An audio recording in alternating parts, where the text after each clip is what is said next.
Hello everyone, in today's class we'll be walking you through how to create a database and import a text file or CSV file into your SQL server. In this case we'll be using Microsoft SQL Server. If you look at your left hand side, you will see of the Object Explorer, you will see your database. If you right click on it, you will see new database. Next you have your database name, and then we have a database name, and then we have the owner, which is usually at the default. Now note that whatever you get to write in your database name will be also, if you look carefully at the logical name, you will see it there. And in this class our database name is my work. Alright, my work.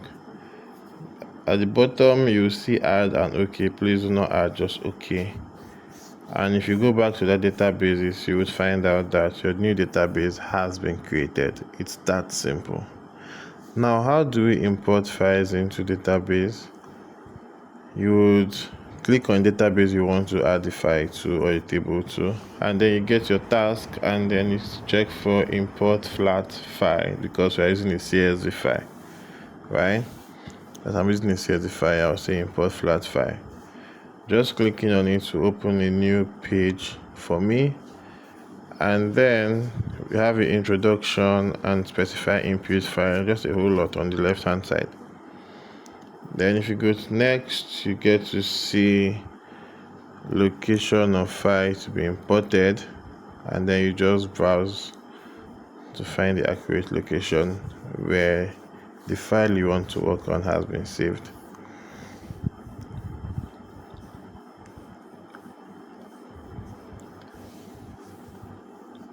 So I decided to bring in my supermarket details file, and you see the new table name. Now for the sake of our query, I'm going to make that name a bit shorter because in the future I'll be writing a lot of queries with that, and I don't want that long supermarket sales details. Okay, then I'm going to click on next, and it's going to take me to my information. That's the next part, preview data.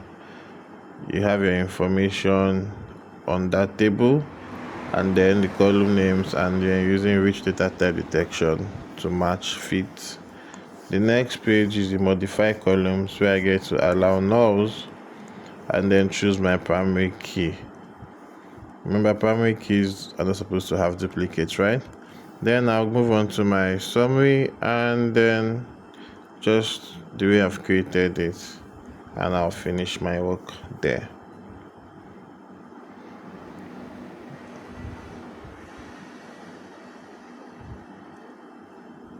Then if you go to the same database, click on the plus icon at the side, look for your tables, and then you will see that the first table I imported has been created as details. Alright, now I have to go import the second file.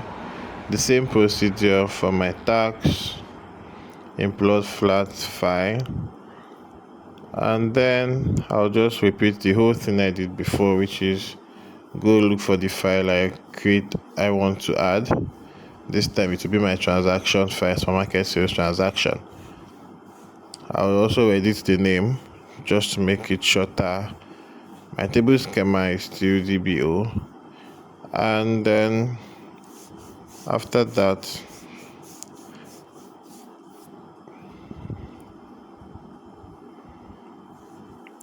I'll just move to the next file again. Next page, and then you have my information from that table, which is my preview data. Then I'm going to modify columns, kind of allow nulls, and then primary key selected. Then I'll go to the next file again, success, and close. Now it might not pop up immediately, so I'll just go up there and refresh. I'm back to tables under my work, and you see that both tables have been imported, my details table and my transactions.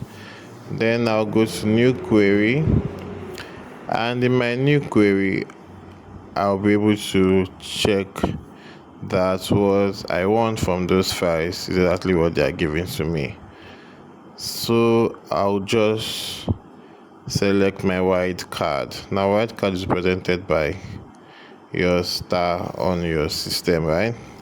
So I'm going to just say select white card from my, first of all, from any of the table of my choice. Actually, in this case I'm going to work with my details first, and then select white card from S details, which would give me every information in my S details table. And then I'll also do the same for my transaction table, which would also give me every information in my transaction table shortly.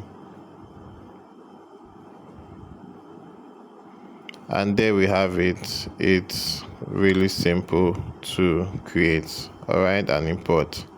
Don't forget to like, subscribe, and I'll see you soon. Alright, thank you.